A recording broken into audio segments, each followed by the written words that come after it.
নমস্কার বন্ধুরা, শনিবারের সম্পূর্ণ নিরামিষ বাঙালি থালির আয়োজন নিয়ে চলে এসেছি। দেখুন, এখানে রয়েছে আলু, এঁচোড় আর ডাঁটা দিয়ে একটা সম্পূর্ণ নিরামিষ তরকারি। সমস্ত গুঁড়ো মশলা দিয়ে বানানো হয়েছে, তার সঙ্গে আদা বাটা আর রয়েছে টমেটো বাটা, রয়েছে কাঁচা লঙ্কা দিয়ে আলু ঝাল ঝাল করে আলু পোস্ত, তার সঙ্গে রয়েছে ব্রোকলি ভাজা আর রয়েছে টমেটো কাঁচা লঙ্কার চাটনি। চলুন থালিটা ভালোভাবে পরিবেশন করে নিই। এখানে গরম ভাত নিয়ে নিয়েছি। শীতকালের দিনে গরম ধোঁয়াটা ভাত ছাড়া তো চলেই না। তার সঙ্গে রয়েছে ব্রোকলি ভাজা। সম্পূর্ণ একটি নিরামিষ থালি আজকে রান্না হয়েছে। আশা করি আপনাদের ভালো লাগবে। ভালো লাগলে লাইক, কমেন্ট, শেয়ার করতে ভুলবেন না। আর নতুন বন্ধুরা প্লিজ সাবস্ক্রাইব করে পাশে থাকবেন। এরপর নিয়ে নিচ্ছি আলু, এঁচোড় আর ডাঁটার একটা নিরামিষ তরকারি।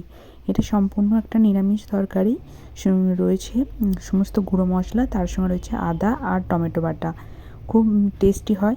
আর শীতকালের দিনে এই সময় তো এবার সজনে ডাঁটা উঠতে শুরু করে দিয়েছে। যদিও এগুলো পাকা সজনে ডাঁটা ছিল, খেতে টেস্টি হলেও বুঝতে পারছি না সজনে ছিল না লাজ নয়। তাছাড়া ছিল কাঁচা লঙ্কা দিয়ে ঝাল ঝাল করে আলু পোস্ত।